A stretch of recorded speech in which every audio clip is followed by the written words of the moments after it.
Welcome to our channel. Today we how to log into Nationwide app for auto ID cards instantly, complete guide step by step clearly. To begin, ensure that you have the Nationwide app installed on your smartphone. Open the Nationwide app by tapping its icon. Once the app is open, look for the login button on the home screen. Tap on the login button to proceed.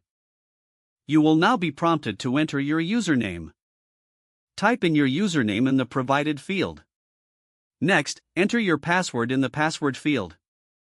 Make sure that both your username and password are correct and case sensitive. If you prefer to save your login details for future use, you can select the Remember Me option. After entering your credentials, tap the login button again. Wait a moment as the app processes your login request. Once logged in, navigate to the Auto ID Cards section on the menu. This may be found under Policies or Documents, depending on your app version. Tap on Auto ID Cards to view your insurance documents. You should see a list of your available ID cards. Select the specific ID card you wish to view or download. Once selected, you will be able to view your Auto ID card on the screen. If you need to download or share the card, look for the Download or Share options.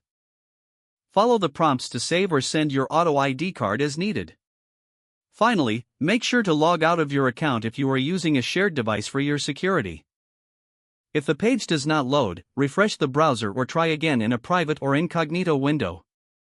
Make sure you are using the correct email address, then retype it carefully to avoid small typos. If your password is not accepted, use the reset option and create a new strong password you can remember. Check your spam folder for verification or security emails, then complete any requested confirmation steps. Enable two-factor authentication if available to improve account security and reduce unauthorized access risk.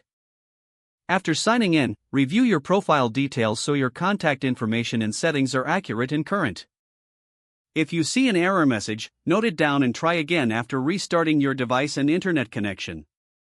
Log out when you finish, especially on shared devices, to keep your account and payment information secure. Don't forget to like this video and subscribe to our channel for more step-by-step tech guides.